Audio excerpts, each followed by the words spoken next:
Canto 2 chapter 9। और आज हम लोग कर रहे हैं श्लोक नंबर 14 से आगे। भगवान के दर्शन और ब्रह्मा जी को भगवान के दर्शन हुए और साथ ही वैकुंठ के भी दर्शन हुए। वहां से हम लोग शुरू करेंगे और फिर ब्रह्मा जी को भगवान पूछते हैं कैसे क्या चाहिए आपको, क्या आप वरदान मुझसे चाहते हैं।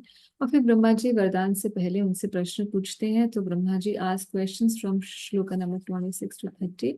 और उसके बाद ये चैप्टर जब कंक्लूड होगा तो भगवान नारायण उन्हें चतुर्श्लोकी का ज्ञान देंगे।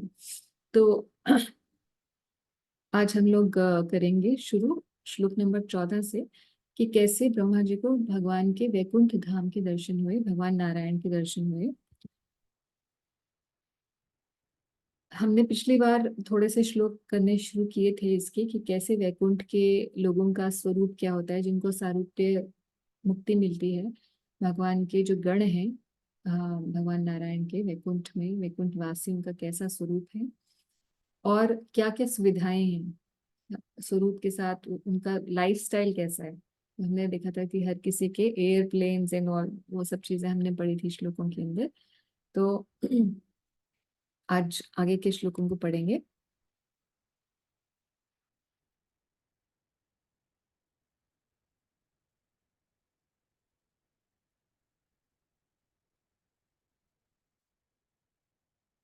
तो श्लोक number 14। The goddess of fortune in her transcendental form is engaged in the loving service of the Lord's lotus feet, and being moved by the black bees, followers of spring, she is not only engaged in variegated pleasure services to the Lord, along with her constant companions, but also she is engaged in singing the glories of the Lord's activities.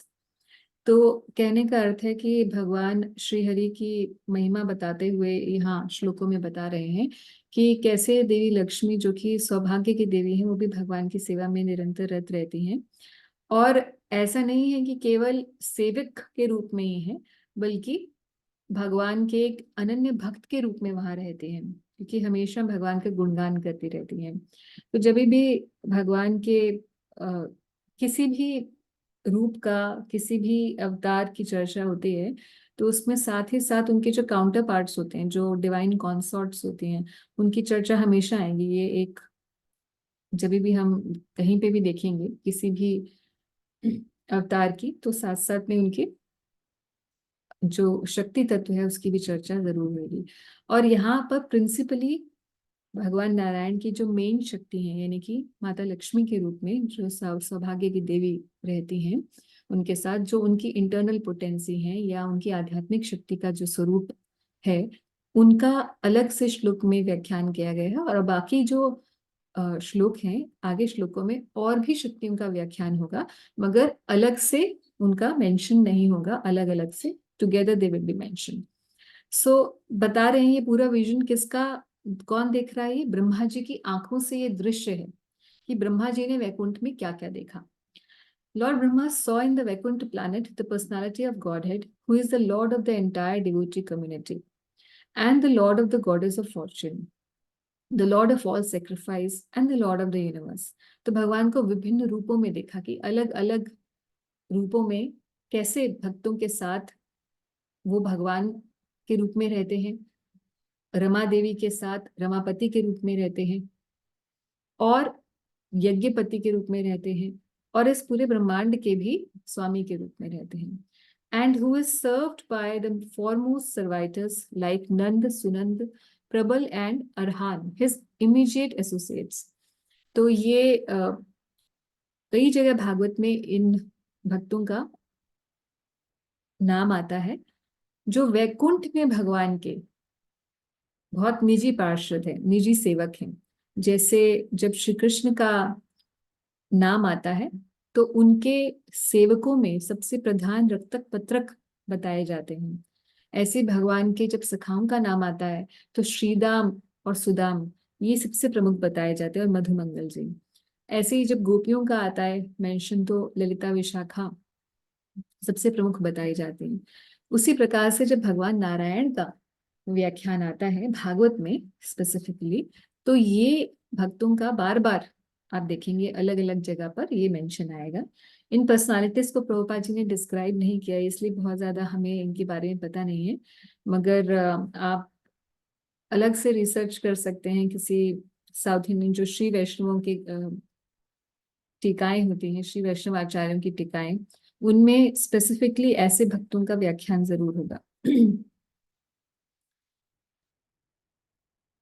आगे बता रहे हैं कि the personality of God had seen leaning favorably towards his loving servitors, his very sight intoxicating and attractive, appeared to be very much satisfied. तो भगवान का के स्वरूप का दर्शन हुआ, पहले तो भगवान के गणों का दर्शन हुआ, भगवान की भगवत्ता का दर्शन हुआ, भगवान के स्वरूप का दर्शन हो रहा है। कैसा स्वरूप है भगवान का, कि भगवान का ऐसा स्वरूप है बिल्कुल मादक स्वरूप, है ना, कि उनको देखकर ही कोई भी मुग्ध हो जाए, ऐसा मादक स्वरूप है भगवान को। It is very, his sight is intoxicating and attractive and he appeared to be very much satisfied.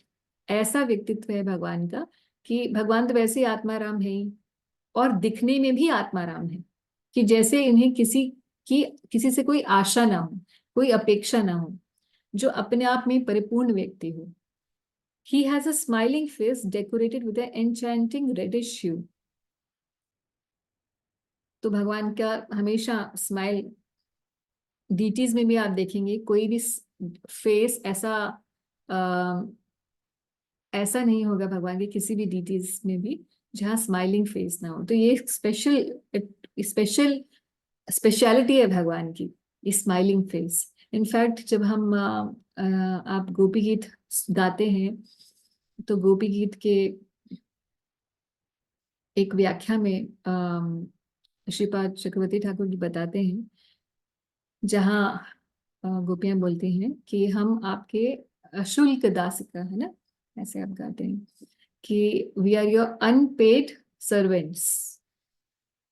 तो फिर वहां व्याख्या में चक्रवर्ती पाद लिखते हैं कि अनपेड तो व्यंग रूप में बोल रही हैं, मगर असली आशय इसका ये है, वो ये बताना चाह रहे हैं कि हम अनपेड नहीं हैं। इवन हमारा जो प्रेम है आपके प्रति, गोपीजन कहते हैं कि हमारा जो प्रेम है आपके प्रति, उसके उसके अगेंस्ट आप भी कुछ हमें देते हो, और वो क्या है, आपकी लविंग स्माइल्स, है ना। So this beautiful smiles of Krishna is like a payment for his devotees love. तो भगवान हमेशा एक स्मित सुंदर मुस्कान उनकी रहती है चेहरे पर। और भगवान के पीताम्बर के बारे में बता रहे हैं, तो क्योंकि भगवान नारायण का श्रृंगार का व्याख्या है, इसीलिए बता रहे हैं कि उनके सिर पर मुकुट भी है। तो he was dress in yellow robes and wore earrings and a helmet on his head. और जब श्री कृष्ण का वर्णन होता है तो हमेशा पीताम्बर का वर्णन तो होता ही है, मगर मकर कुंडल, भगवान कृष्ण जो है वो मकर कुंडल पहनते हैं। मकर कुंडल क्यों पहनते हैं, उसका क्या रीजन है, जानते हैं आप?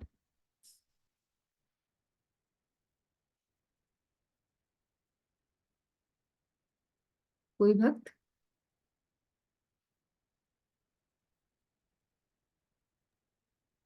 अच्छा, तो मकर कुंडल जो है भगवान की, मकर का मतलब होता है, जैसे हम लोग वैसे तो इसका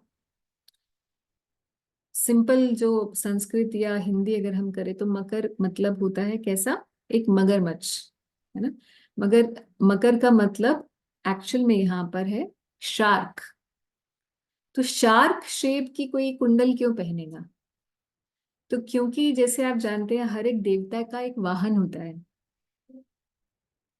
जैसे महादेव के नंदी हैं, और गणेश जी के मूषक हैं इत्यादि, भगवान के गरुड़ हैं। तो ऐसे ही कामदेव के जो वाहन है वो मकर है, यानी कि शार्क है। तो बिकॉज कृष्ण इज मदन मोहन, इसीलिए उनके जो कुंडल हैं वो मकर आकृति में है। और इसका कहने का अर्थ है, भगवान ये मकर कुंडल उनके शोभा ऐसे बढ़ाते हैं कि उनके जो ये मदन मोहन स्वरूप है भगवान का, कि जो कामदेव को भी मोहित कर दे, ऐसे स्वरूप का वो दर्शा रहे हैं, तो उनकी शोभा बढ़ाते हैं ये मकर कुंडल। तो यहाँ लिखा है कि ही वोर earrings and helmet on his head. अब क्योंकि भगवान नारायण है तो 4 हाथ हैं। He has 4 hands and his chest was marked with the lines of the goddess of fortune.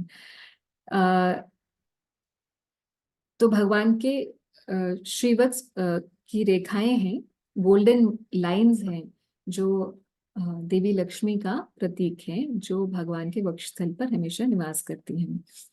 तो इस प्रकार से सुंदर भगवान का श्री हरि नारायण का दर्शन पा रहे हैं ब्रह्मा जी। प्रभुपाद यहाँ बता रहे हैं कि ये जो दर्शन मिला उन्हें, ब्रह्मा जी को, ये वैकुंठ का योग पीठ है जिसका दर्शन उन्हें प्राप्त हुआ।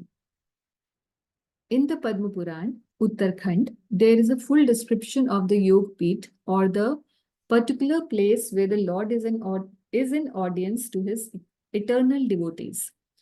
तो पद्म पुराण में ये वैकुंठ के योग पीठ का वर्णन है। योग पीठ, योग शब्द का अर्थ है मिलना, और पीठ वो जगह, तो मिलने की जगह, तो meeting place.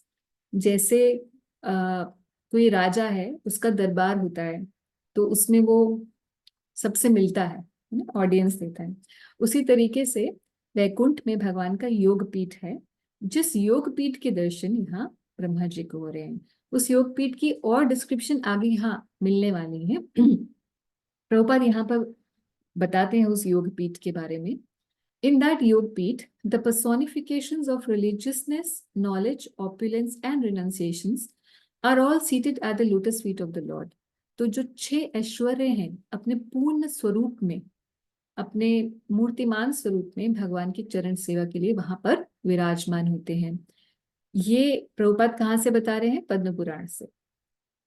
The 4 Vedas, namely Rig, Sam, Yajur, and Atharva, are present there personally to advise the Lord. तो चारों वेद मूर्तिमान रूप से रहते हैं, और तो भगवान की जो 16 एनर्जीज होती हैं, प्रिंसिपल एनर्जीज, तो कौन कौन से 16 एनर्जी हैं भगवान की? जो 5 आप जानते हैं, पंच महाभूत, पंच ज्ञानेन्द्रिया, पंच कर्मेंद्रिया, और एक मन। तो ये 16 इस प्रकार से, जिसका भगवद गीता में भी भगवान बताते हैं। एक तो भगवान 8 प्रमुख बताते हैं, भिन्ना प्रकृति अष्टधा 7.4 जो श्लोक है, और उसी का ही फर्दर एक्सपेंशन फिर 16, एंड फिर finally in the 13th chapter Krishna talks about the 24 elements. तो उन्हीं, जैसे हमने कई बार डिस्कस किया है कि 8 बताई जाते हैं, कभी वही 11 गिना दी जाती हैं, कभी 16, कभी 24, तो वो इस प्रकार से ही है एक्सपेंशन से। तो the 16 energies headed by Chand are all present there.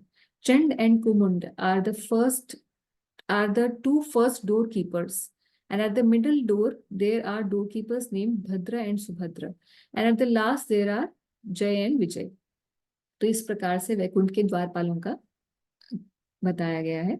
There are other doorkeepers also named Kumud, Kumadaksh, Pundarik, Vaman, शंकुकर्ण, और सर्वनेत्र, और सुमुखा, etc. The palace is well decorated and protected by the above mentioned doorkeepers. तो ये भगवान वैकुंठपति की योग पीठ का वर्णन है। अच्छा, ये तो क्योंकि ब्रह्मा जी देख रहे हैं, जब कोई भागवत से ये पता चलता है कि जब कोई भी भक्त वैकुंठ जाता है तो भगवान के ऐश्वर्यों का दर्शन उसे किस प्रकार से प्राप्त होता है, क्या देखेगा वो, what can he expect when he will have the audience of the Lord, what can he expect, what he is going to see। इसलिए ये दर्शन बताया जाता है कि क्या क्या है वहां पर, ताकि जो भक्त है वो यहीं से ही उसका जो ध्यान है उसको सुदृढ़ करने के लिए शास्त्रों में ऐसी व्याख्याएं दी गई हैं। इसी प्रकार से, क्योंकि हम तो वैकुंठ भक्ति नहीं कर रहे हैं, वैकुंठ जाने का हमारा गौड़ीय वैष्णव का सिद्धांत नहीं है। इनफैक्ट हम लोगों का तो सिद्धांत ये है कि ब्रज को छोड़कर हम कभी वैकुंठ नहीं जाना चाहते, ये हमारा गौड़ीय वैष्णव सिद्धांत है। क्योंकि सिद्धांत के अनुसार जो इवन ब्रज गोकुल है, यानी कि जो इस पृथ्वी पर भी ब्रज है, एक तो गोलोक वृंदावन है और एक गोकुल वृंदावन है। गोकुल वृंदावन मतलब जो कि इस भौम धरती पर प्रकट वृंदावन हमारे सामने अभी है, उसका भी स्थान वैकुंठ से ऊपर बताया गया है। अगर हम उपदेशामृत नामक ग्रंथ श्रीला रूप गोस्वामी द्वारा दिया गया ये ग्रंथ है पढ़ते हैं, तो उसमें रूप गोस्वामी पाद कहते हैं कि वैकुंठ से ऊपर मथुरा मंडल है, और मथुरा मंडल से ऊपर वृंदावन, और फिर वृंदावन से ऊपर गोवर्धन, और गोवर्धन से ऊपर श्रीमती राधा रानी का निजी जो स्थान है राधा कुंड। इस प्रकार से ग्रेडेशंस आती हैं। तो ये जो योग पीठ वैकुंठ का बताया गया है, उसी प्रकार से ब्रज में भी योग पीठ है। तो ये योग पीठ वो स्थान होता है जहां पर श्रीमती राधा रानी और श्री कृष्ण मिलते हैं और वहां पर अपने नित्य प्रति लीलाएं करते हैं। हालांकि भगवान ब्रज में स्वच्छंद रूप से कहीं भी मिल सकते हैं, मगर प्रमुख रूप से ये 3 स्थानों पर 3 योगपीठ बताए गए हैं हमारे शास्त्रों के अनुसार। और इन 3 योगपीठों पर श्री कृष्ण और श्रीमती राधा रानी का नित्य प्रति उनका मिलन होता है। तो ये कौन सी जगहें हैं, ये कौन सी योगपीठ हैं, इनको हम लोग आज थोड़ा, मुझे लगा क्योंकि योगपीठ की ही चर्चा थी तो इसीलिए। तो सबसे पहला ये जो योगपीठ है ये नंदगांव में है। ये मॉर्निंग का योगपीठ है। 3 योगपीठ, यानी कि सुबह जो संधि है सुबह की, दोपहर की जो मध्य संधि है, और एक आप जानते हैं 3 संध्या होती हैं, तो तीनों संध्याओं का एक एक योगपीठ है। और जो ये सुबह का स्थान है, सुबह भगवान 6-6:30 बजे के समय पर ये वृंदा कुंड नामक जो जगह है, ये वृंदा देवी का निजी स्थान है। वृंदा कुंड का आप पिक्चर देख रहे हैं, ये इसीलिए मैंने पिक्चर डाला क्योंकि कई भक्त तो शायद आप में से दर्शन नहीं किए भी होंगे। ऐसे कोई हैं जो जिन्होंने दर्शन नहीं किए हैं वृंदा कुंड के? मैंने नहीं किया माता जी, मैं तो जाती हूँ हमेशा, लेकिन मुझे ये सब पता ही नहीं था, मैं नहीं गई। अच्छा, नंदगांव आप गए हैं वैसे? नंदगांव जी नंदगांव गई हूँ, लेकिन ये इस ना, जगह वृंदा पे कुंड नहीं नहीं गई। गए हैं। अच्छा, वृंदा कुंड नहीं गए हैं। ओके। तो कौन भक्त है जिसने अभी एक हैंड रेज हुआ था? बाकी सबने दर्शन किए हैं, एवरीबडी हैज हैड दर्शन वृंदा कुंड पे। Okay, that's very nice. तो आप जानते हैं कि अच्छा, सलीना माता जी ने शायद नहीं किए होंगे, and we don't know about others. Yes, Mataji, not yet. Not. Okay. So आप जब नंदगांव जाएंगे तो नंदगांव के अंदर ही अम, एक ये वृंदा कुंड नाम का स्थान आता है। और इसी कुंड की बैक साइड में, यानी कि इसी मंदिर के प्रांगण में, मंदिर के आगे की तरफ तो ये वृंदा कुंड है, इसकी बैक साइड पे एक और कुंड है जिसका नाम है गुप्त कुंड। तो ये गुप्त कुंड पर या वृंदा कुंड एक ही बात है क्योंकि स्थान एक ही है। ये सबसे प्रथम योग पीठ है जिसमें अ, भगवान सुबह सुबह श्रीमती राधा रानी और कृष्ण जो है इनका आपस में दर्शन होता है।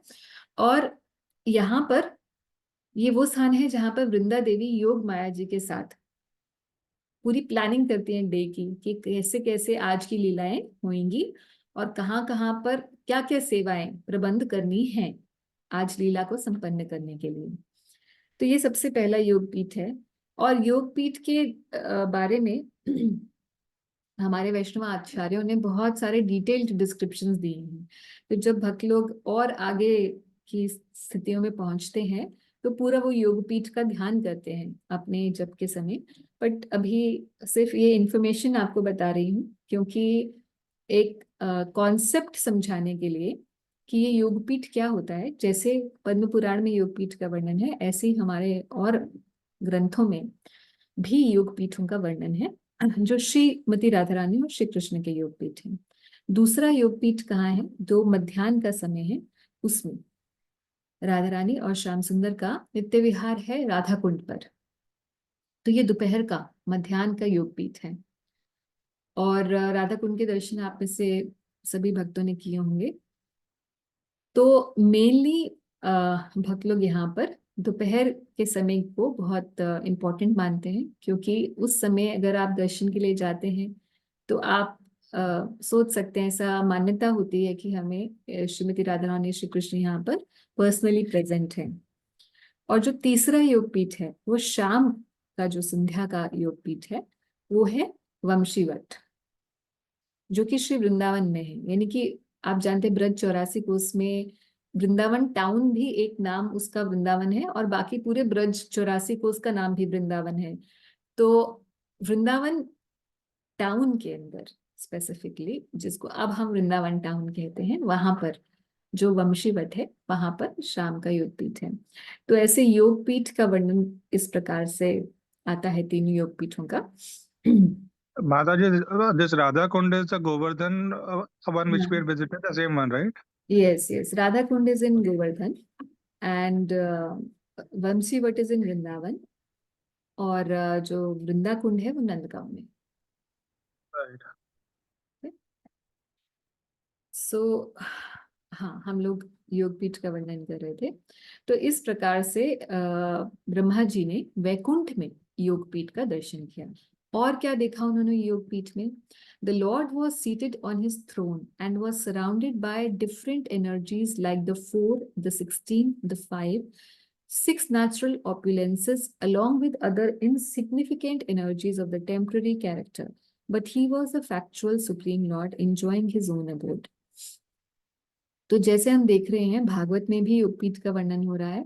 तो ये सब वर्णन हमेशा ध्यान रखने की बात है कि जो भक्त जिस प्रभु का आश्रय लेकर भजन कर रहे होते हैं, वो उनके स्थान का, उनके रूप का और उनके नाम का ध्यान करते हैं। तो उनके ध्यान को फैसिलिटेट करने के लिए इस प्रकार से श्लोकों में एक अथॉरिटेटिव रूप से दर्शन दे दिया जाता है, ताकि भक्त अपनी कल्पना से कुछ ही इमेजिन नहीं करें। भगवान के रूप का भी एक सटीक वर्णन होता है, उनके धाम का भी वर्णन होता है। ये सब वर्णन भक्तों के जो मन में, उनके चित्त में समा जाए, इसके लिए, ध्यान के लिए वर्णन किया जाता है। तो इसलिए ध्यान रखें कि जब आगे हम श्री कृष्ण लीला पढ़ेंगे तो वहां पर श्री कृष्ण के जो रूप का ध्यान है भागवत से, और उसी प्रकार से उनके जो स्थानों का वर्णन है, उसी प्रकार से हमारी भी ध्यान होना चाहिए भगवान के लिए। तो अगर, जैसे हम हमेशा बोलते हैं कि नाम रूप गुण लीला, है ना, बार बार हम सुनते हैं कि इस प्रकार से हमें आगे बढ़ना है भक्ति के अंदर।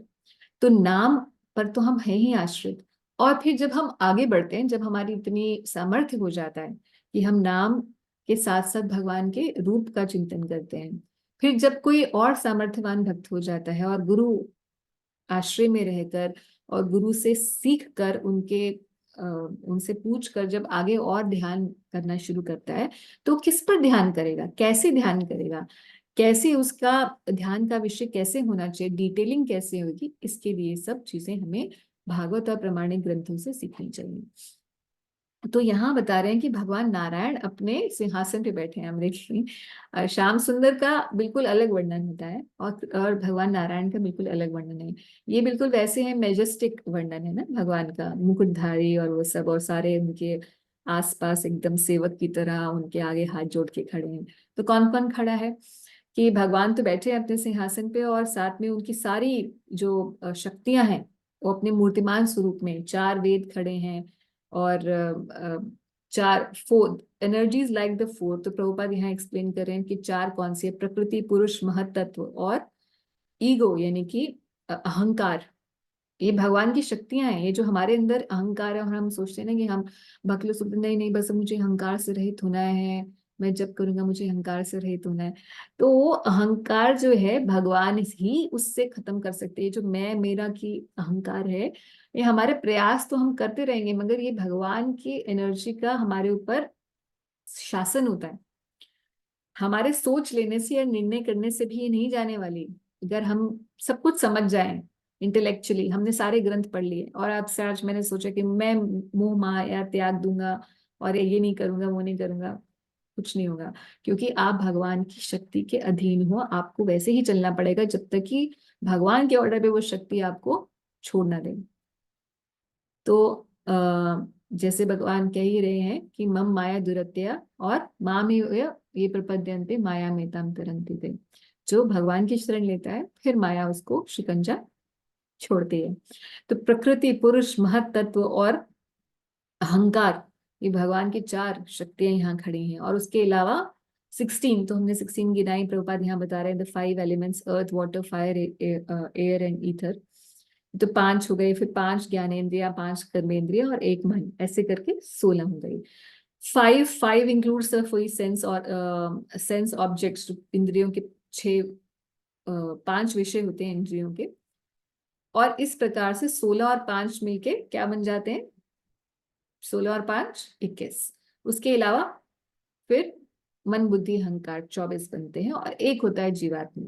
तो इस प्रकार से प्रभुपाद यहाँ बताते हैं all these 25 elements, all these 25 items serve the Lord in material creation and all of them are personally present to serve the Lord.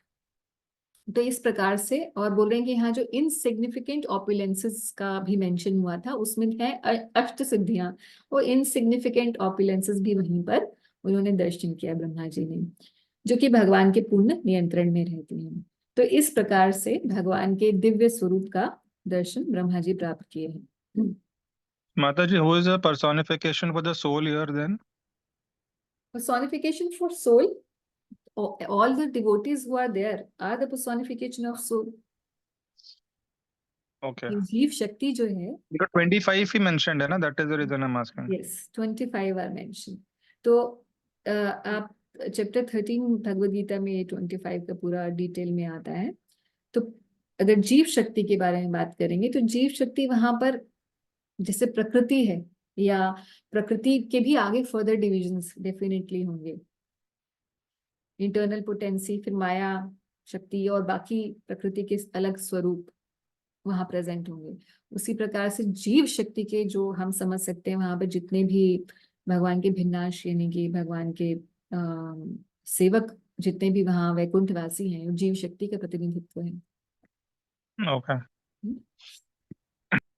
Lord Brahma, thus seeing the personality of Godhead in his fullness, became overwhelmed with joy within his heart, and thus in full transcendental love and ecstasy, his eyes became full with tears of love. He thus bowed down before the Lord. This is the way of highest perfection for the living being, Paramhansa.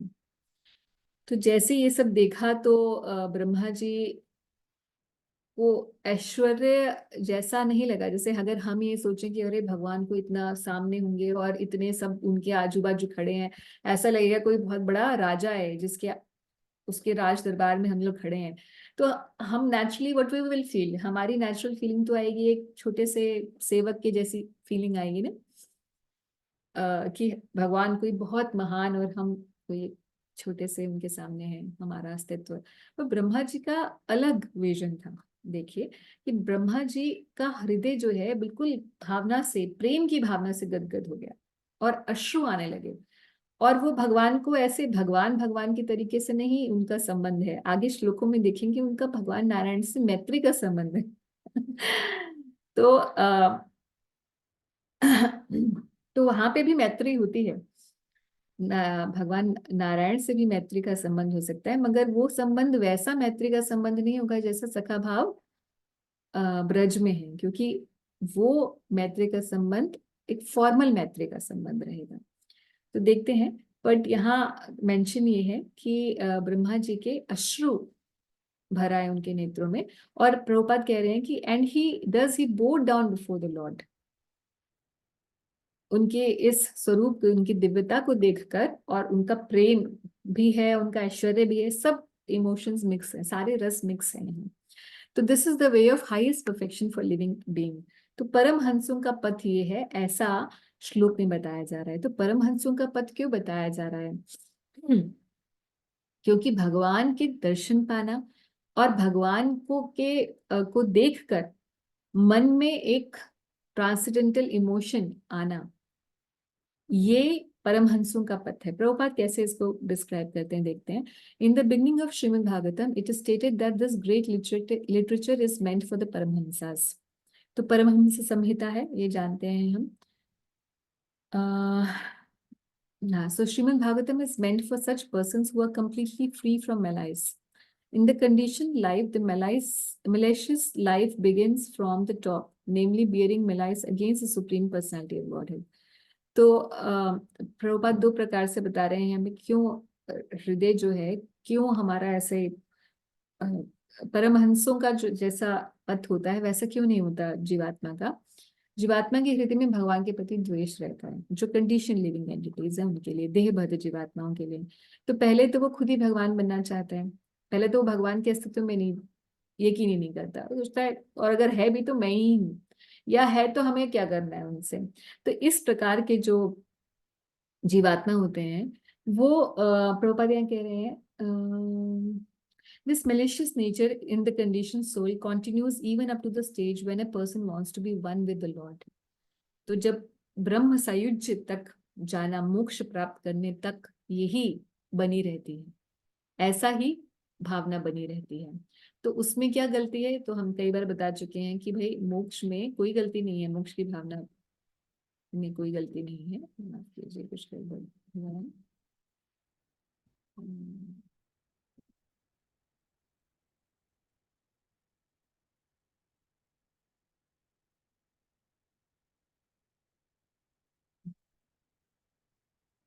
But गलती सिर्फ यही है कि सेवा भाव वहां पर missing है।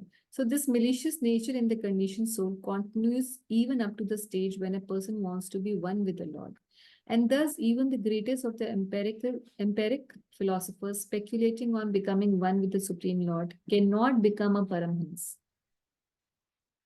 क्यों नहीं वो परमहंस होते? जो ब्रह्म सायुज्य जानते चाहते हैं वो परमहंस क्यों नहीं होते? हालांकि हम देखेंगे बहुत सारे जो ब्रह्मवादी होते हैं, अगर आप गूगल करेंगे तो बहुत सारे नामों से आपके पास आ जाएंगे, जो शंकराइट्स हैं या जो अद्वैतवादी हैं या ब्रह्मवादी हैं, तो अपने नाम के आगे लिखा होता है त्रिदंडी परमहंस सन्यासी लिखा रहता है। बट प्रभुपाद यहाँ कह रहे हैं कि क्योंकि उनकी भावना सेवक भावना नहीं है, भगवान के साथ कोई संबंध नहीं जोड़ा है, इसीलिए वो परमहंस नहीं गिने जाएंगे। तो therefore the Paramhans stage of life can only be attained by those who are fixed in the practice of Bhakti Yoga. So the Bhakti Yoga begins if a person has firm conviction that simply by discharging devotional service in full transcendental love can elevate him to the highest perfection stage of life. तो ऐसा दृढ़ विश्वास जिसके हृदय में आ जाए कि केवल भक्ति करने से मुझे सर्व सिद्धि प्राप्त हो जाएगी, ऐसा दृढ़ विश्वास से कोई अगर भक्ति करता है तो उसका मतलब वो परमहंस बनने के लिए लग गया, वो उस लाइन में लग गया है। तो Brahma ji believed in this art of bhakti yoga. क्यों? क्योंकि उन्होंने जैसे भगवान के तपा शब्द को सुना तो भगवान की सेवा के स्वरूप, भगवान का सेवा मानकर उन्होंने ये तप करना शुरू कर दिया। और कौन से तप किया था? भगवान के नामों का उच्चारण। सो प्रभुपाद बता रहे हैं कि ऐसा करने पर ना केवल उन्हें भगवान के वैकुंठ लोक के दर्शन में, अभी तो भगवान के भी डायरेक्ट दर्शन हो गए। सो वन अच्छा, क्या परमहंस बनने के लिए अभी घर छोड़ना जरूरी है? क्योंकि सन्यासी ही परमहंस होते हैं। तो प्रभुपाद कह रहे हैं one does not need to be in the renounced order of life. He can remain in his present condition of life to become a Paramhans, but he must search out the association of bona fide devotees of the Lord and hear from him the transcendental message of the Lord with faith and conviction. This is the path of Paramhansa recommended here. जैसे ब्रह्मा जी ने सुना और फिर उसको execute किया, उसी तरीके से हम किसी भी स्थिति में रहें, भगवान के भक्तों से, शुद्ध भक्तों से सुने और फिर उस पाथ के ऊपर चलें, तो हम जहां रहेंगे हम उस परम पथ पर अग्रसर हो जाएंगे, उस पथ पर जो परमहंसों का पथ है, जो भागवत जिनके लिए लिखी गई है, जिनके लिए बोली गई है, ऐसे लोगों में हमारी गिनती आने लग जाएगी। एक समय के बाद, अभी नहीं। धीरे धीरे समय लगता है। तो यहाँ पर ब्रह्मा जी के बात से बता रहे हैं कि परमहंस किस प्रकार से, भक्त कैसे परमहंस होता है। तो अब भगवान नारायण ने क्या कहा उनसे, and seeing Brahma present before him the lord accepted him as worthy to create living beings, to be controlled as he desired, and thus being very much satisfied with him, the Lord shook hands with Brahma. तो ब्रह्मा जी से हाथ मिलाए, and slightly smiling addressed him thus. तो ब्रह्मा जी से हाथ मिला, तो हाथ किससे मिलाते हैं? आप किसी अपने सेवक से हाथ मिलाते हैं, या अपने से जिसको बड़ा समझते हैं उसको हाथ, उससे भी हाथ नहीं मिलाते? जो अपने से छोटा हम बहुत कोई सेवक के रूप में समझें तो भी हाथ, तो हाथ तो जनरली किससे मिलाते हैं? जिससे मैत्री का संबंध होता है ना। तो इसलिए यहाँ पर आगे प्रभुपाद बताएंगे कि भगवान उन्हें मैत्री के संबंध में उनसे हाथ मिलाए। ब्रह्मा जी भी बोलेंगे आगे। सो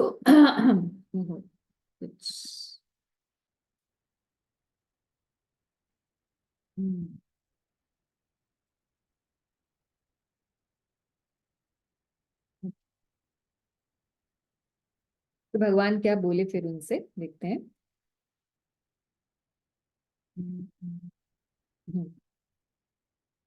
The beautiful personality of Godhead addressed Lord Brahma.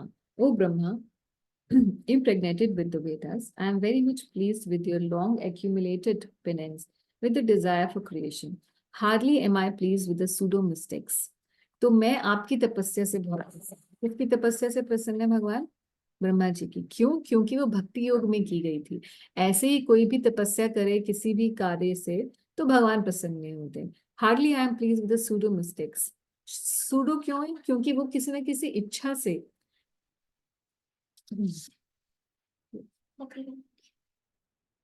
किसी न किसी इच्छा से कर रहे होते हैं। तो यहाँ ब्रह्मा जी किसी इच्छा से नहीं कर रहे हैं, भगवान की आज्ञा मान के उन्होंने तपस्या की। So I wish you good luck O Brahma, you can ask from me the giver of all benedictions all that you may desire. अब आप वर मांगिए क्योंकि मैं आपसे प्रसन्न हूँ। सो भगवान नारायण के साथ ऐसी अपेक्षा होगी क्योंकि भगवान तो वरदराज हैं, वर देने वालों में सबसे राजा हैं। और हमारे श्याम सुंदर के सामने कोई जाएगा तो क्या भगवान देंगे? तो भगवान अपने आप को ही दे देते हैं। You may know that the ultimate benediction, हाँ तो बोल रहे हैं कि अब आप मुझसे मांगिए। You may know that the ultimate benediction as a result of all penance is to see me by realisation. कि ठीक है आप वर तो मांगिए, मगर ये ध्यान रखिएगा सबसे बड़ा वर तो मुझसे मिल जाना ही है, मेरे को मिल लिए आप, यही सबसे बड़ा वरदान है। तो देखिए भगवान बिल्कुल सत्य ही कह रहे हैं, क्योंकि अल्टीमेटली हर एक भक्त का अल्टीमेट गोल क्या होता है कि वो भगवान से डायरेक्टली मिले। तो हम भी भक्ति कर रहे हैं तो इस डिजायर से, हमारी भी डिजायर होती है कि कभी भगवान के हमें भी दर्शन हो और हम भी उनसे डायरेक्टली बात करें जैसे हम आपस में बात करते हैं। तो भगवान कह रहे हैं कि अल्टीमेटली हर एक तपस्या का फल यही है कि व्यक्ति को मेरे दर्शन प्राप्त हो।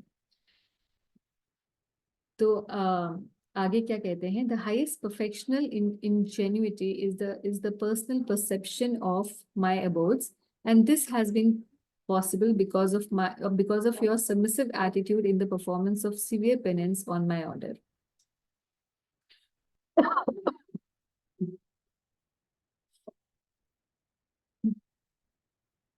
तो भगवान ने बोला कि बाय रियलाइजेशन, कैसे? विज्ञान के रूप से, केवल दर्शन ही नहीं, केवल भगवान के केवल दर्शन ही नहीं, बल्कि भगवान को पूर्ण रूप से ज्ञान के साथ। इसीलिए 7वां अध्याय जब शुरू होता है तो भगवान कहते हैं ज्ञानम तेहम सविज्ञानम। तुम्हें, हे अर्जुन, मैं तुम्हें ज्ञान दूंगा, और ऐसा ज्ञान, केवल ज्ञान ही नहीं दूंगा, साथ साथ में उसकी रियलाइजेशन भी दूंगा, विज्ञान भी दूंगा, जिसके द्वारा तुम्हें सब कुछ ज्ञात हो जाएगा। तो भगवान को जानने का मतलब ये है कि केवल भगवान को देख ही भर नहीं लेना।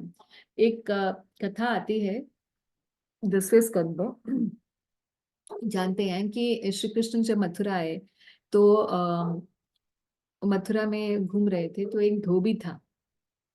उस धोबी से, उसके पास बड़े सुंदर रेशमी वस्त्र थे, कंस का धोबी था।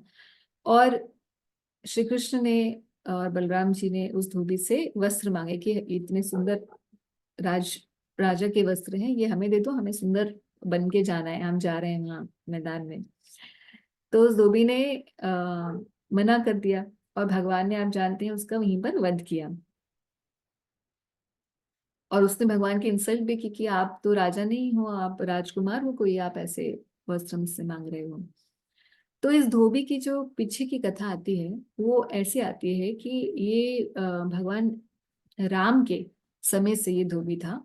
और ये किसी प्रकार से भी चाहता था कि मुझे बस किसी प्रकार से भगवान के दर्शन हो जाए।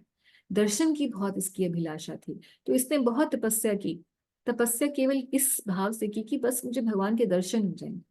मन में कोई सेवा भाव नहीं कल्टीवेट किया, और ना ही कोई ऐसा भाव जो हृदय को द्रवित करने वाला भाव भगवान के प्रति हो, ऐसा कोई भाव नहीं था। बस दर्शन की अभिलाषा थी।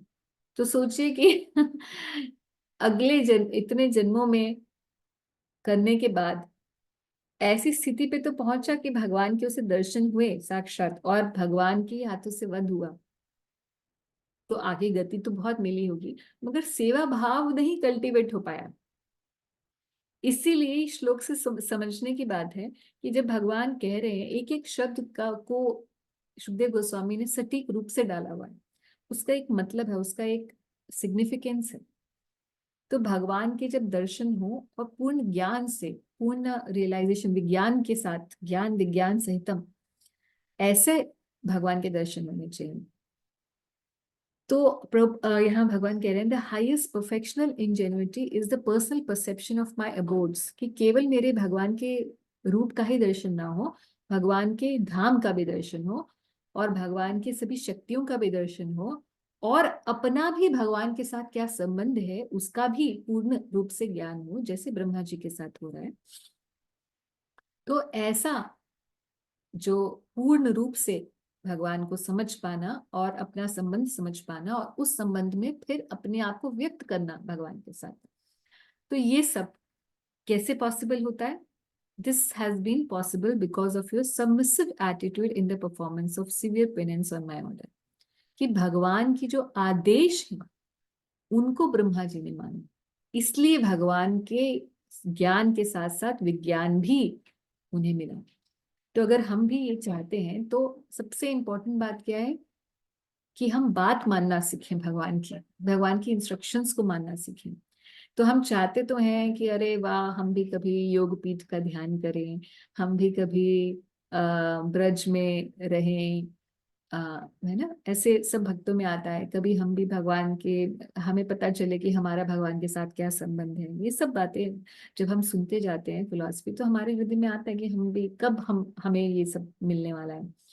मगर उससे पहले भगवान टेस्ट करते हैं कि क्या ये मेरी बात मानने के लिए तैयार हुआ है कि नहीं। क्योंकि सबसे बड़ी प्रॉब्लम ही क्या है, क्यों हम यहाँ हैं। प्रभुपाद बार बार बताते हैं कि जीवात्मा यहाँ इसी वजह से है क्योंकि भगवान से विमुख है, भगवान से वो बोलते हैं अरे यही क्यों भगवान है, मैं होना चाहिए, मुझे एंजॉय करना चाहिए, why I can't enjoy independent of Krishna.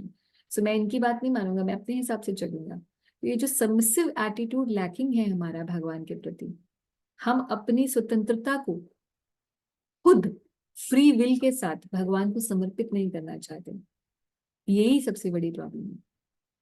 तो कह रहे हैं कि it is possible, you can get everything.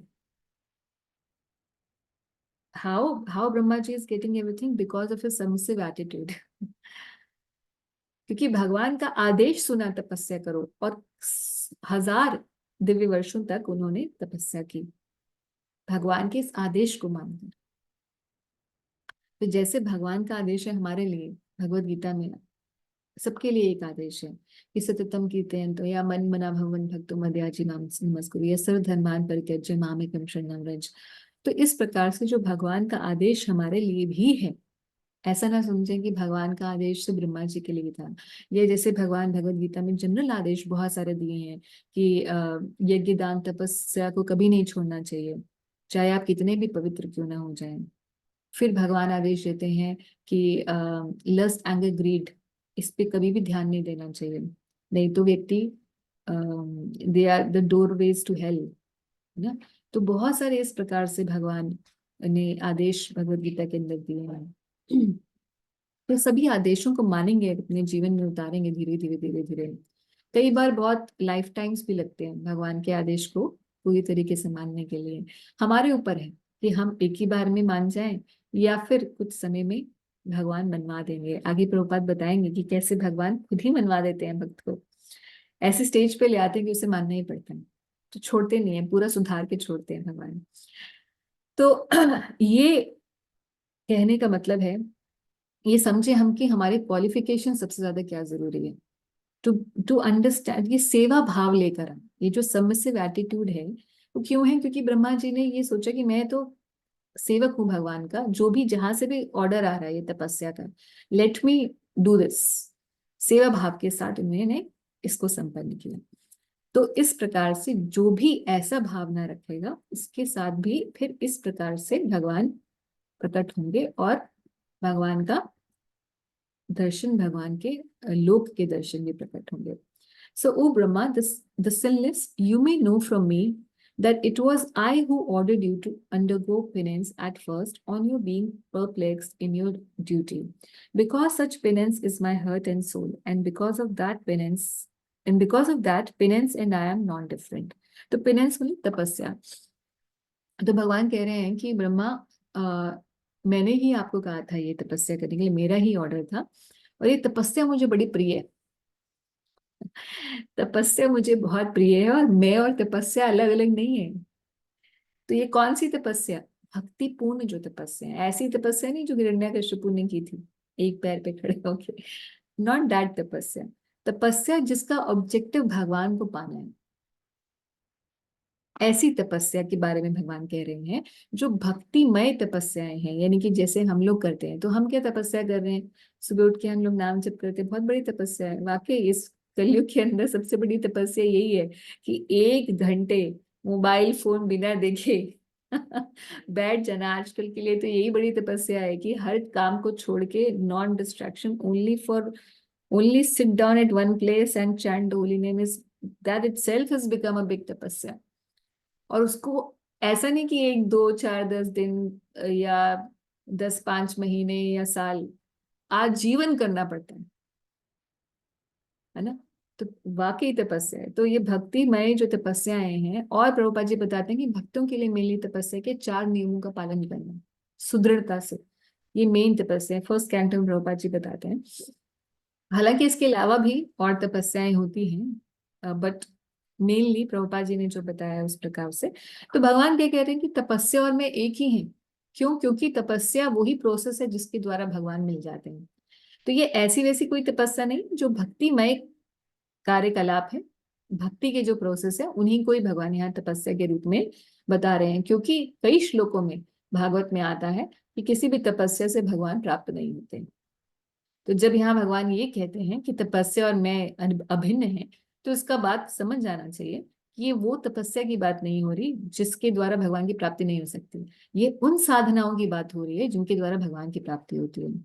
तो रूप गोस्वामी भक्ति रसामी सिंधु में बताते हैं कि साधन भक्ति वो है, वो साधना है जिसके द्वारा भाव भक्ति का उदय होता है। फिर जब भाव भक्ति की बात आती है तो बोलते हैं कि कोई भी इस दुनिया के अंदर ऐसी साधना नहीं है जो भाव भक्ति का उदय करवा दे। क्यों? क्योंकि भाव भक्ति ये भगवान के धाम से प्रकट होती है ऐसे व्यक्ति के पास जो कि साधना कर रहा होता है। तो भाव भक्ति जब इंडिपेंडेंट है, जब तीनों गुणों से ऊपर है और भगवान के लोक से ही पधारती हैं, तो फिर हम साधना किसके लिए कर रहे हैं? फिर हमारी साधना का मतलब क्या है? तो फिर साधना भक्ति की डेफिनेशन का तो कोई मतलब ही नहीं रहा। साधना भक्ति की डेफिनेशन देते हैं, साधना मतलब वो कार्यकलाप, वो क्रियाएं जिनके द्वारा भाव भक्ति का उदय हो। और उधर बोलते हैं कि भाव भक्ति का तो उदय किसी से भी हो नहीं सकता, कोई साधना ऐसी बनी ही नहीं है। तो इसका मतलब ये है कि साधना भक्ति हमें उस स्थिति पर लेकर आती है जब हमारी ऐसी स्थिति हो जाती है कि भाव भक्ति डिसेंड होकर हमारे हृदय में भगवान भेज दें। ऐसी स्थिति का आ जाना, उसके लिए हम साधना कर रहे हैं। तो इस तरीके से जो अलग अलग जगह पर चीजों को लिखा गया होता है तो उनका समन्वय करके समझना होता है। तो यहाँ समझे, हम ये ना समझें कि तपस्या ही भगवान है या तपस्या भगवान से अभिन्न है। हर कोई तपस्या नहीं, भक्तिमय तपस्या, जिसके द्वारा भगवान की प्राप्ति हो सके। तो प्रभुपाद यहाँ बता रहे हैं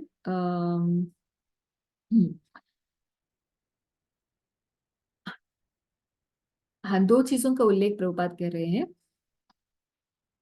कि किस कोई बोल सकता है कि इस तपस्या में, भक्तिमय तपस्या में ज्ञान और वैराग्य तो होता ही नहीं है। तो उसके बारे में प्रभुपाद यहाँ बता रहे हैं कि कैसे भक्तिमय तपस्याओं में ज्ञान और वैराग्य अपने आप होता है। कैसे ज्ञान और वैराग्य कैसे आ जाता है भक्त के अंदर, क्योंकि वो अलग से, भक्त लोग छोड़ छोड़ के तो जाते नहीं है कुछ, ना ही अलग से ज्ञान का अर्जन करते हैं, ना ही अलग से वैराग्य का अर्जन करते हैं। अधिकतर लोग गृहस्थ में रह के भी भक्ति करते हैं। तो फिर कैसे तपस्या हुई? तो प्रभुपाद यहाँ बता रहे हैं कैसे होता है भक्ति मार्ग में। One cannot enjoy material illusory propensity if he desires to return back to Godhead. One who has no information of the transcendental bliss in the association of Lord foolishly desires to enjoy this temporary material happiness. तो दो चीजें साथ साथ नहीं चलती भक्ति के पथ पर, कि हम एंजॉय भी कर लें, खूब मजे भी कर लें इस दुनिया के, और फिर हम भक्ति में भी आगे बढ़ जाएं, नहीं चलता। In Chaitanya Charitamrita, it is said that if someone sincerely wants to see the Lord and at the same time wants to enjoy this material world, he is considered to be a fool only. तो दो नाव में पैर नहीं चल सकता, एक ही में shift होना पड़ेगा। या तो यहाँ एंजॉय करने के लिए सोच लो कि यहाँ पे ही हमने eat drink and B Mary करना है, या भगवान के धाम, दोनों में से एक काम होगा। One who wants to remain here in the material world for material enjoyment has no business entering into the kingdom of God. तो अगर कोई भक्त ऐसा हो, क्योंकि अधिकतर हम जब स्टार्ट करते हैं तो हम तो ऐसे ही होते हैं, हम में से ज्यादातर ऐसे ही हैं, क्योंकि हम यहाँ भी भोगना चाहते हैं, हमें अच्छे अच्छे पकवान भी चाहिए, हमें अच्छे कपड़े भी चाहिए, हमें अच्छी गाड़ियां भी चाहिए, हमें अच्छा घर भी चाहिए ना, हमारे सब कुछ सुख सुविधाएं भी होनी चाहिए और भगवान भी मिल जाए हमें। ऐसे ही चाहते हैं हम अधिकांश लोग, ठीक है। तो प्रभुपाद क्या बता रहे हैं, such a foolish devotee is favored by the Lord by his snatching all that he may possess in the material world.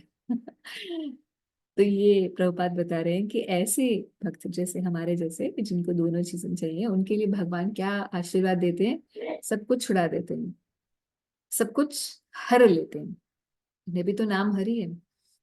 If such a foolish devotee of the Lord again tries to recoup his position, then the merciful Lord again snatches away all that he may have possessed. कि भाई चलो, प्रभुपाद अपना भी आप देखेंगे, प्रभुपाद जी ने अपना business set करने का बहुत ट्राई किया, बार बार फेलियर्स आते रहे, है ना। फिर फाइनली प्रभुपाद ने ये श्लोक पढ़ा, श्लोक में लिखा था कि भगवान जिस पे अतिशय कृपा करते हैं उसका सब कुछ हर लेते हैं। अच्छा, अभी ये मत डरिएगा कि इसका मतलब फिर हमें भक्ति नहीं करनी चाहिए।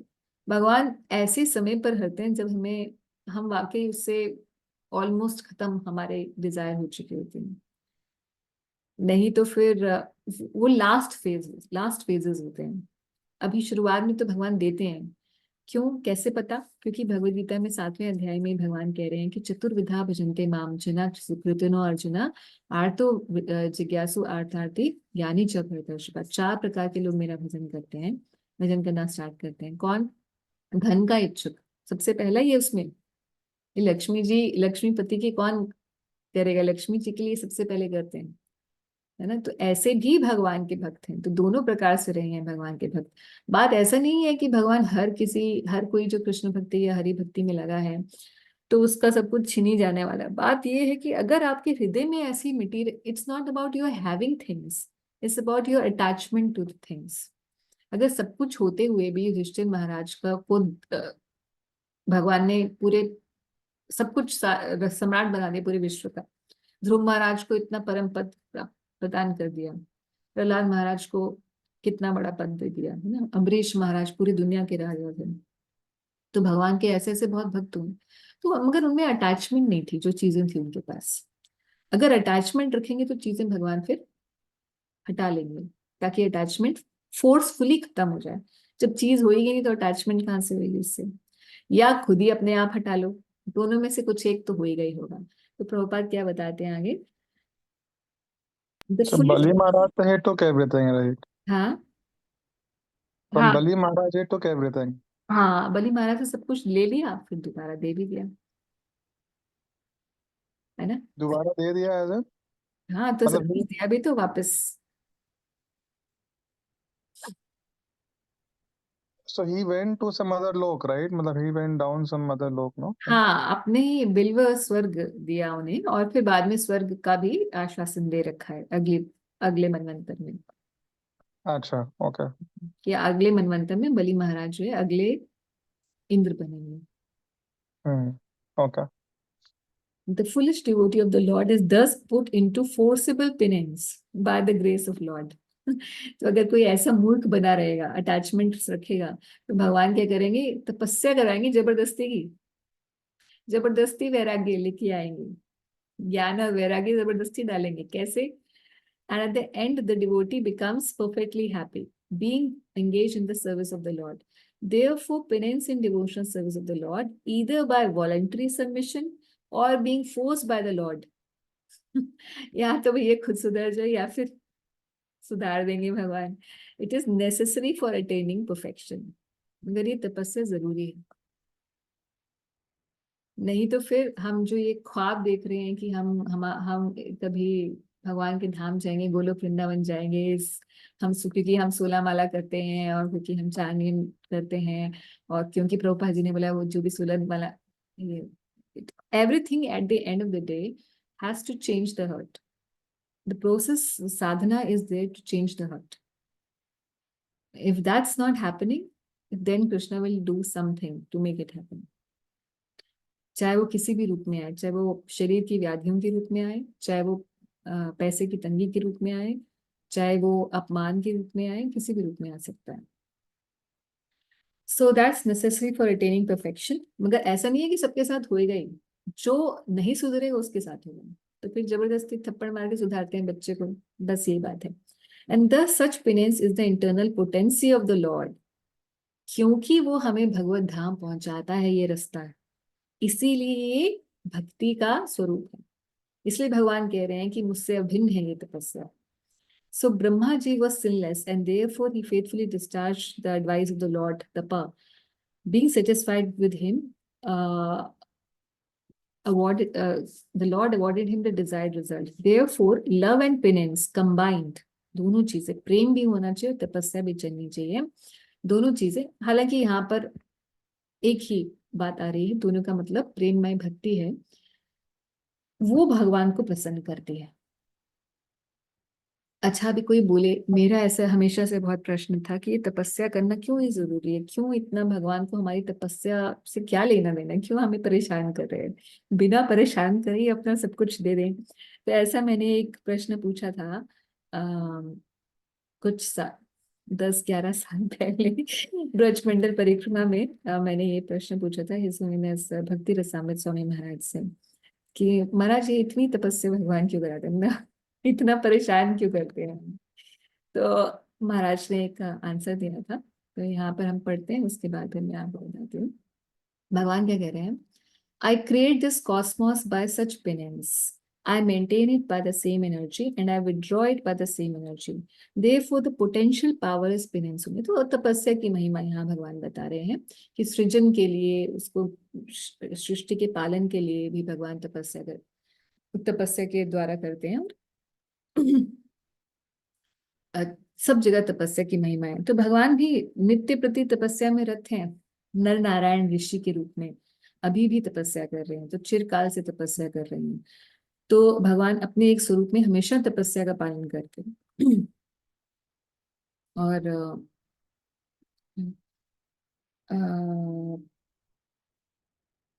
हाँ, तो वही दोबारा से भगवान प्रभुपाद जी बता रहे हैं कि easy going life and attainment of perfection can not go together. तो दोनों चीजें इकट्ठे नहीं चल सकती, कि हम मजे भी कर ले और भगवान भी मिल जाए, तो ऐसे नहीं होगा।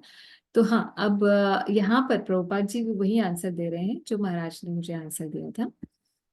The lord is more clever than any living entity. हम बोल सकते हैं कि अरे भगवान हमें तो आप चाहिए हो, कृष्ण हम तो पागल हुए जा रहे हैं आपके प्रति, कब आप मिलोगे, या हमने सब कुछ छोड़ दिया है, सब कुछ आपके लिए हम सब कुछ छोड़ सकते हैं। But Krishna wants to see the proof. Therefore, he wants to see how painstakingly how painstaking the devotee is in devotional service. तो हमारी तपस्या से भगवान नहीं खुश हो रहे कि हमें बहुत परेशानी हो रही है, तो उससे भगवान को बड़ी प्रसन्नता मिले कि चलो बहुत मजा आया इसको सता के ऐसा नहीं है। भगवान देख रहे हैं कि हम कितनी एक्सटेंट तक सह सकते हैं उनको प्राप्त करने के लिए कुछ, तो वो it's a proof of love, है ना। We love somebody, we do something for them. जैसे माता पिता हर एक एक्सटेंट तक जाते हैं अपने बच्चे को सुख सुविधाएं देने के लिए, है ना, ऐसे ही तो हम प्रूव करते हैं ना कि हम बच्चों को बोलते रहे हम बच्चों we love you a lot, और बच्चा बोले कि मम्मी कुछ खाने को बना दो मेरे लिए, तो नहीं बहुत गर्मी हो रही है, इतना पसीना आएगा, मैं तो कुछ नहीं बना रही अभी, ऐसे ही मेरे प्रेम से ही अभी पेट भर लो, ऐसा नहीं होता। हर प्रेम में कुछ ना कुछ सेवा इन्वॉल्व होती है। तो प्रेम का स्वरूप ही होता है कि हम कुछ ना कुछ उनके लिए करते हैं जिनसे हम प्रेम करते हैं, ये नेचुरल कॉन्सिक्वेंस होता है लव का। तो उसी तरीके से ये जो हम तपस्या करते हैं, ये कुछ एक, हम जो भी कर रहे हैं, चाहे वो हम जप कर रहे हैं, चाहे हम कोई भी साधना की प्रक्रिया कर रहे हैं, तो उसमें हम मूल भावना क्या है, उस काम को करना ही मूल भावना नहीं है। हम एक्चुअल में we want to show Krishna that I'm really sincere, I'm for years and years I am going to do this just to have you have one glimpse of you. So we actually prove our love to Krishna. So इसलिए तपस्या जरूरी है, इसीलिए ये सब चीजें करना जरूरी है ना। हरे भक्ति प्रभु कुछ प्रश्न है? मैया ये ब्रजवासी तो तपस्या किस फॉर्म में करते हैं? दंडवती लगा रहे होते हैं हर कोई हम लोग एक बार माता जी के साथ जा रही थी राधा कुंड पे, तो माता जी ने बोला अरे यहाँ से कचौड़ी खाएंगे, तो मैंने बोले यहीं से क्यों खाएंगे, तो दो लड़के थे कचौड़ी वाले, उनकी छोटी सी दुकान थी, तो कहती नहीं ये बड़े भजन वाले हैं लग तो नहीं रहे कोई भजन वाले, मतलब देवर लाइक नॉर्मल ऐसे लड़के लग रहे थे। कहती नहीं नहीं लाली तुझे पता नहीं है कि अभी सुबह दुकान लगाते हैं और शाम को दंडवती देते हैं। तो आप देखेंगे नॉर्मल जो उनका रूटीन है ना ब्रजवासियों का, नॉर्मल रूटीन में वो भक्ति के काम कर रहे होते हैं, नॉर्मल रूटीन में। अभी कुछ टाइम पहले मैं किसी काम से I went to the ICICI Bank Mathura branch just few months back, और मैं वहां पे शायद 10 मिनट के लिए बैठी होंगी, और वहां मैंने देखा लंच टाइम था, तो लोग आपस में बात क्या कर रहे हैं कि वीकेंड का प्लान कर रहे थे, वो मथुरा में बैठे हुए थे, तो वीकेंड प्लान कर रहे थे कि हम गोवर्धन परिक्रमा जाना है, तो कितने बजे जाएंगे, उसकी प्लानिंग चल रही थी। जो भी एक दूसरे को आ रहा है मिल रहा है राधे राधे बोल रहे हैं। तो उनका जो जनरल लाइफस्टाइल है ना ब्रजवासियों का, and they were all like pant shirt and like because it was bank, so everything was like from outside it was very पक्का पक्का, अंदर से बिल्कुल ब्रजवासी, जो हम लोग स्पेशल से टाइम निकाल के काम करते हैं, उनके जीवन का रूटीन है वो। Yes. Yes, Mataji. Pranam Mataji. Here I will add one thing. Like once we were in Braj Bhumi में, village side में, अंदर के side में, and the two people were talking. पता वो क्या बात कर रहे थे? वो ऐसे बात कर रहे थे as if they have seen Krishna, और उनके साथ उनका क्या वार्तालाप हुआ है. They were sharing their realization. मतलब this is just normal talk. Yeah. And Mataji मेरा एक प्रश्न भी है. मैं भी इस पे एक चीज ऐड करूंगी। ब्रज मंडल परिक्रमा में थी मैं फर्स्ट टाइम जब गई थी, तो हम लोग कामेवन गए, तो अगले दिन 2 दिन के बाद हमें गोवर्धन सेलिब्रेट करना था, तो हम मार्केट में गए, मैं और मेरी एक फ्रेंड। तो कामेवन में एक बहुत बड़ा सा बाजार है, वो बिल्कुल देसी, जैसे हमारा चांदनी चौक में बाजार होते हैं वैसे वाला, बिल्कुल देसी सा बाजार है। तो हम वहां गए शाम के समय, जिस शॉपकीपर से हम सब सामान ले रहे थे, उसने बोला आप गए यहाँ पीछे केदारनाथ, क्योंकि ब्रज में वहाँ केदारनाथ है, ऊपर महादेव का स्थान है। तो हमने कहा हाँ हम कल गए थे। कहते हैं हाँ भोले बाबा के साक्षात दर्शन हुए होते हैं, ऐसे बोले। तो हम बड़े ये हो गए, हम बोला हाँ हमने भी दर्शन किए, क्योंकि वहाँ शिवलिंग है एकदम ऊपर चढ़ के बहुत। तो कहते नहीं नहीं यहाँ बहुत सारे ब्रजवासी, आप यकीन मानिए कि सब कि बहुत लोगों को यहाँ पर दर्शन होते हैं। तो वो ब्रजवासी मतलब वो बस ये बोल नहीं पा रहे थे कि मुझे दर्शन हुए हैं। अपने मुंह से बोलना तो ठीक नहीं लगता ना, मगर जिस कन्विक्शन के साथ वो बोल रहे थे और आतुरता के साथ बोले, नहीं नहीं आपको बहुत टाइम स्पेंड करना चाहिए था, वहां पर दर्शन होते हैं। तो पता चल रहा था कि यहाँ पर इस व्यक्ति को दर्शन हो रखे हैं। और नॉर्मल दुकानदार तो ऐसे सिंपल नहीं होते, ब्रजवासी दिखने में ही नॉर्मल लग रहे होते हैं। हाँ माता जी, आपका प्रश्न है कुछ? माता जी, अभी जैसे आपने बोला कि हमें भगवान से प्रेयर, हम लोग प्रेयर तो करते हैं, मतलब मैं अपनी अपनी बात कर रही हूँ, जैसे हम लोग न धनम न जन्म सुंदरी ये सब बोलते बोलते हैं, लेकिन जहाँ धन और मतलब कि ये सब आता है, जहाँ कंफर्ट आता है, उसके पीछे तो भाग ही जाते हैं। जी जी। So how to rectify that? ये प्रेयर भी उन्हीं से करी कि भाई ये चीज आप हटाइए। हाँ, बेसिकली बात ये नहीं है कि माता जी, दो चीजें हैं। एक तो ऐसे भी कई लोग होते हैं जिनके पास कुछ नहीं है। अब जैसे मान लीजिए कोई गरीब आदमी है ना, हाँ मतलब नॉट वेल टू डू, या उसके राइट। पास कुछ भी नहीं है मगर उसे आसक्ति हम्म है ना, उसको या आसक्ति है कि मुझे मिल जाए। आपके पास हो सकता है कि सब कुछ होते हुए भी आपको आसक्ति ना हो। यस। इम्पोर्टेंट चीज is not about having things और नॉट हैविंग थिंग्स, क्योंकि अगर सब कुछ से सब कुछ के ना होना, फैसिलिटीज का ना होना ही भगवान को मिलने का कारक होता, फिर तो हर गरीब इंसान को भगवान मिल जाते। मिल ही जाते। तो इट्स नॉट अबाउट दैट। हाँ, हमें हमारी जो आसक्ति है, ना ही सिर्फ कंफर्ट से, बाकी भी बहुत सारी चीजें हैं हम्म। इन जनरल जो हमारी आसक्ति है, उनसे छुड़ाने के लिए हमें भगवान से ही प्रार्थना करनी पड़ेगी। मतलब मांगते भी है कंफर्ट, छुड़ाओ ये भी हम नहीं मांग उन्हीं से मांगे। नहीं So, नहीं, अगर देखो कंफर्ट मांगने का मतलब क्या, अभी क्या नहीं मुझे कंफर्ट इन कोई सेंस भी माता उठ जी, के अगर ऐसे तो बोलेगा मुझे बड़ी गाड़ी दे दो मुझे। नहीं नहीं माता जी, comfort means not the material this thing, सब कुछ ठीक रहे, यू नो, भक्ति मतलब चलती मुझे रहे। कष्ट ना आए, हाँ नहीं, कष्ट भक्ति बिना कष्ट चलती आए रहे, भक्ति चलती रहे। भक्ति चलती रहे, हाँ, तो है ना। मगर और फिर बहुत लंबा प्रोसेस हो जाएगा। भक्ति वो चलती तो रहे तो अच्छी बात है, ये तो अच्छी बात आप मांग रहे हैं कि भक्ति चलती रहे, मतलब मेरी भक्ति में कोई बाधा ना विघ्न है, ना, बाधा ना है। ये तो अच्छी बट इन बात है, स्पाइट ऑफ दैट, कोई ऐसी बात नहीं है। हाँ, मगर अगर आप बोलें कि कोई मेरे जिंदगी में कष्ट नहीं आना चाहिए भगवान, क्योंकि कष्ट आते तो मेरी भक्ति खत्म हो जाती है, हाँ अगर ऐसा है तो ये तो भागवत के सिद्धांत के बिल्कुल विपरीत है।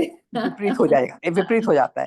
पर क्योंकि इन हाँ, कुंती पर महाराज माता जी, अगर हम लोग पर माता जी अगर हम लोग बहुत ध्यान से देखें तो हम लोग कर कुछ ऐसा ही रहे होते हैं। एक्चुअली माता जी, मैं इस बात पे अगर एक बोलूं बात, मैंने इस बात पे बहुत सारा विचार किया, बहुत जगह सुना पढ़ा, फिर फाइनली मुझे एक कंक्लूजन जो है हिज होलीनेस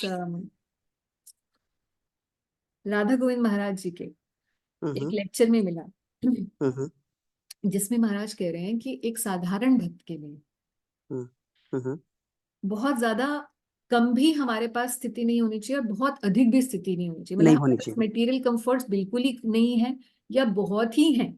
ये हम्म दोनों ही रास्ते हमारे पतन के लिए हैं। डिफिकल्ट है, हाँ, मतलब कि मुश्किल है हाँ, ऐसे में भक्ति ये निभाना दोनों ही मुश्किल है। पतन के, क्योंकि हम हम्म एक में हम फिर बिल्कुल उसी के बारे में सोचते रहेंगे कि अरे मेरे पास ये नहीं है, ये नहीं है, ये नहीं है। या और एक के बारे एक में तो हम अपने आप को ही सब कुछ बहुत अहंकार आ जाएगा। हम्म। तो दोनों ही रास्ते जो दोनों एक्सट्रीम्स है बहुत डिफिकल्ट है, इसलिए इतना ही प्रार्थना करनी चाहिए कि भगवान इतना मेरा चलता रहे कि मेरे को आपके भजन में ये ना हम्म सोचना पड़े कि अरे अब कहाँ से सब कुछ आएगा, हम्म। ऐसी स्थिति ना आए। और अगर है जिसके पास, तो वो युक्त वैराग्य वाला चीज हम ना करके, हाँ, मतलब अगर कि है भगवान। तो अहंकार ना रखे, भगवान की कृपा समझ के उसे और उसका सदुपयोग करे, हम्म ये बात है। माता जी, ये सब चीज मालूम है, हम्म। पढ़ा है, सुना है, हाँ, बट प्रैक्टिकली उतना फिजिबल हो नहीं पाता। नहीं, धीरे धीरे धीरे धीरे प्रैक्टिस करने से ही आता है मुझे, और जैसे जैसे भजन करते करते हम आगे बढ़ते हैं, नेचुरल हो जाते हैं, हमें तो एक्सटर्नली करना भी नहीं पड़ता फिर। हाँ, या दिस आई एग्री माता जी, अब कि हाँ, इतने सारे आचार्य वगैरह ये बात बोल रहे हैं, होना चाहिए। पर जब खुद को आंको तो लगता है कि भाई बहुत बहुत दूर है दिल्ली अभी तो। अभी अच्छी बात है अगर हम अपने आप को ऐसे आंक रहे हैं तो। थैंक यू माता जी, हाँ, there's some क्योंकि solace. अगर हम उल्टा सोचने लग जाएं फिर तो कोई हमारे सुधार का स्कोप ही नहीं रहेगा It's a very, ना। it's really respite for me. Thank you माता जी। चलिए हम लोग यहीं पर ही आज Mataji, I wanted to like add here. Yes, So like usually when there are problems in life, yes. so that time actually मतलब people say कि लोग भक्ति करना ज्यादा बढ़ जाता है, but usual case में भक्ति हो ही नहीं पाती वो टाइम पे तो, because your consciousness is solve that particular problem somehow. नहीं नहीं वो And जो when you don't have so many problems, so when you're at peace, so then you are able to rather do bhakti properly then. But disturbance मान लो में तो घर के अंदर में किसी के फैमिली में like you know like last year my parents was not well, my father was not well, so he was in hospital, so like 3-4 months you know went in that only. So you become mentally so disturbed कि वो time पे in fact आपकी chanting नहीं होती फिर, या आपको ये काम करना है बैक टू बैक, ये करना है, आपको ये करना है, सो वो रह जाता है फिर बाद में, like you know your reading is not proper, your chanting is not proper, and when you have less problems in life, so then you can do you know more of bhakti then. That's what I feel. But usual case में people के लोगों में like उल्टा है, problem होता है, so then they can do you know more bhakti then. I don't know why, but how does that happen then? हाँ ये इस वजह से है प्रभु जी, क्योंकि एक तो व्यक्ति है जो कभी भक्ति नहीं करता, ये जो हम बोल रहे हैं ना कि आप बोल रहे हैं ना कि जो जब संकट आता है तो लोग भगवान की तरफ आते हैं, ये वो वाले लोग होते हैं जो वैसे तो कभी आते ही नहीं है। ठीक है, हम लोग क्या है, हम लोग ऑलरेडी एवरी डे कुछ नियम से साधना कर रहे हैं। ठीक है, अब वो हमारी साधना डिस्टर्ब हो जाती है क्योंकि हमारी मटेरियल एंगेजमेंट्स बढ़ जाती है ऐसी स्थिति में। इसके लिए माता जी बोल रही है ना कि भगवान सब कुछ, मेरी भक्ति चलती रहे, कुछ भी होता रहे लेफ्ट राइट सेंटर, बट मेरी भक्ति चलती रहे। ये हम मांगते हैं कि भाई मेरे कोई कष्ट इतने ना आ जाए कि मेरा उसी में ही ध्यान चला जाए। ये हम लोगों के लिए ये बात है। पर माता जी नितिन प्रभु का ये पॉइंट है कि मोमेंटरीली तो इवन भक्त भी थोड़ी देर के लिए डिस्टर्ब हो ही जाता है। हाँ ये होता है, ये नॉर्मल है, ये बहुत नॉर्मल है, एक मतलब थोड़ी नेचुरल, के लिए ऐसा नहीं है कि हम ही लोग, इवन अच्छे भक्त हो जाते हैं मोमेंटली। हाँ मेंटली मतलब कि मोमेंटरीली हम लोग डिस्टर्ब होते हैं, बट वी बाउंस बैक। या जैसे अर्जुन, जब भगवान जब युद्ध में उनके बेटे की हत्या हुई, अभिमन्यु, हाँ अभिमन्यु की, तो मोमेंटली ही वाज, है ना, फिर उनको याद आया कि भगवान का नहीं वो भगवान ने उनको ज्ञान दिया और दर्शन, फिर से अभिमन्यु के दर्शन में उन्होंने बोला आप कौन हो, मैं तो जानता नहीं आपको, है ना, वो सब पूरी कथा है। तो मोमेंटरली तो अच्छे भक्त हम देख रहे हैं शास्त्रों के अंदर कि momentarily they get and then they are just reminded, हाँ नहीं ये ठीक नहीं है। तो हमारी इसमें एक मेरा ऑब्जर्वेशन है, आप बताना इफ आई एम करेक्ट। हाँ जी बिल्कुल। मुझको ऐसा लगता है कि जब तक हमको लगता है वो जो प्रॉब्लम है जिससे हम लोग डिस्टर्ब हो रहे हैं उसमें हम कुछ कर सकते हैं, तब तक तो हमारी भक्ति डिस्टर्ब होती है। जब लगता है भैया आप कुछ नहीं होने वाला हो तो बिल्कुल सर से पहिया पार हो गई, सरेंडर कर देते हैं। हमारी भक्ति अरे बढ़ती नहीं प्रभु जी, माता जी का जो नियम से जो बॉन्डिंग वाला चैंटिंग वाला जो टाइम है ना, उसको जरूर ज्वाइन कर लो, नहीं वो सारी आते प्रॉब्लम अपने आप ही ठीक हो जाएगी। प्रभु जी आते हैं। नहीं that's why I am saying, हाँ नहीं, उसको ये मत बात छोड़ना। आपकी ऑब्जर्वेशन ठीक है प्रभु जी, कि ऐसा होता है कि जब तक हमें लगता है कि we can do something to control the event, तब तक हम लोग भागते रहते हैं, करते रहते हैं उसको कंट्रोल करने का। मगर जब ऐसी सिचुएशन आती है तो फिर हम हाथ, द्रौपदी वाला सीन है ना, या ऐसे ही वाली बात है। शिविका आपका कोई क्वेश्चन हाँ है? जी, मैं प्रश्न नहीं, मैं इसी कन्वर्सेशन के रिगार्डिंगली बात करना चाहूंगी जो आप लोग की कन्वर्सेशन चल रही थी। I was listening. सो जैसे आपने कहा था अभी कि जिन्होंने कहा था ये बात कि the time he was in hospital and lot of work he had to do, उस टाइम उनकी भक्ति उतनी अच्छी नहीं हो पा रही थी। तो मैं अपना एक्सपीरियंस शेयर करती हूँ। With in 2 months I have lost my both the grand parents. So there was a lot of hustle and tussle in between in hospitals, like, and in fact घर पे भी काफी ऐसे माहौल तनाव वाला बना हुआ था। तो मुझे ऐसा लगा कि मेरी जितनी अच्छी भक्ति उस समय हुई है ना, वो पीसफुल टाइम पे भी नहीं होती, बिकॉज पीसफुल टाइम पे ना आई हैव लाइक मेरी चैरिश थॉट होती है, ये करना है, ये करना है, ये करना है, अरे आज चल आज नहीं तो थोड़ी लेट कर लेंगे, चैंटिंग की है ना, 1 घंटा लेट हो गए, कोई बात नहीं, कर लेंगे, पूरा दिन पड़ा है। But when you are in pain ना, you automatically call Krishna every time, no matter you are serving. Hospital में आप कुछ भी काम कर रहे होगे ना, माइंड में तो कृष्णा ही चल रहे होगे, because you need internal strength in somewhere, और वो स्ट्रेंथ आपकी तब बन जाती है जब आप पीसफुल करते हो, पीसफुल माइंड से करने की हैबिट बन जाती है, तो वो शायद स्ट्रेंथ आपको उस टाइम पे बनी रहती है। तो आई वुड से कि it's not about like when you are disturb आप नहीं कर पाएंगे, बल्कि मेरे को लगता है जितना अच्छा कनेक्शन आपको उस टाइम बनता है वो पीस से ज्यादा बेटर होता है। तो पीस में तो I would say that So what happens is like initially it's like that कि initially it's like that कि व्यक्ति जो होते हैं, जैसे भगवत गीता में ही बोलते हैं भगवान, जो धन का इच्छुक है, ये जो बहुत डिस्ट्रेस्ड है, वो मेरे जल्दी आ जाता है मेरे पास, है ना। ये शुरुआती भक्त होते हैं। और फिर उसके बाद ऐसी स्थिति आपकी आएगी, ऐसी स्थिति आ जाती है जब हमें जो रेगुलर साधना है उसमें कोई भी मटेरियल प्रॉब्लम की वजह से उसमें रुकावट आती है, तो हम विचलित हो जाते हैं, क्योंकि हम उस साधना को, उस जैसे भूख है, वो हमारे लिए भूख हो जाती है, हमारी आत्मा को रोज खुराक मिलने लगी है, आज खाना नहीं मिलेगा तो परेशान हो जाएगी आत्मा, ऐसी स्थिति आ जाती है। फिर एक टाइम आएगा, और भी उसके आगे टाइम ऐसे आता है कि भाई इस दुनिया में कोई मर रहा हो जी रहा हो, खुद भी मर रहे हो जी रहे हो, डजेंट मैटर, कुछ है या नहीं है, हर एक स्थिति में नाम चलता रहेगा और कोई भी परेशानी नहीं लगेगी। एक्सटर्नल चीजों का प्रभाव होना, सिचुएशंस का प्रभाव होना ही खत्म हो जाएगा। सो ये क्रमशः इस तरीके से चलता है।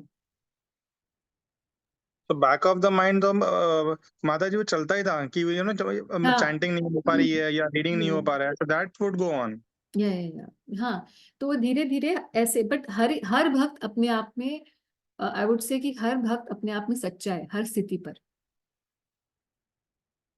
क्योंकि वो जहां भी है, जिस स्थिति में है, वो आगे बढ़ने के लिए ही प्रयत्न कर रहा है, चाहे वो सिचुएशंस में आने की वजह से उन सिचुएशंस के सोल्यूशन के लिए या उसकी रिस्पाइट के लिए कर रहा है, चाहे वो इसलिए कि उसकी साधना डिस्टर्ब ना हो, हर सिचुएशन में वो बनी रहे, या वो और भी आगे बढ़ गया है जब उसे किसी चीज द्वंद्वों से ऊपर हो चुका है, किसी भी सिचुएशन में है, देखें आप भक्त, मगर वो उसका लक्ष्य तो भगवान ही है, इसीलिए हर स्थिति में वो भक्त जो है ग्लोरियस है और वो सच्चा है, ठीक है ना। तो doesn't matter at which stage we are, if we are continuing our sadhana, we are progressing, ठीक है। Right, माता जी। तो यहीं पर विराम देते हैं। प्रभु जी, आपके कुछ क्वेश्चन थे ना नितिन प्रभु आपके, but I forgot all the questions, sorry. Yeah, last class, I missed the last class actually. Yeah, I think in last class I knew the questions. I don't even have them now. Maybe I will then just record the answers and I'll send it. अच्छा ठीक है माता जी। Okay. Fine. Chalo. So we'll close the session. Thank you, Mata ji. Thank you. Thank you, everybody. Thank you so much. बहुत बहुत धन्यवाद। हरे Krishna. Thank you माता जी। हरे Krishna. Hare Krishna to everyone. हरे कृष्ण माता जी।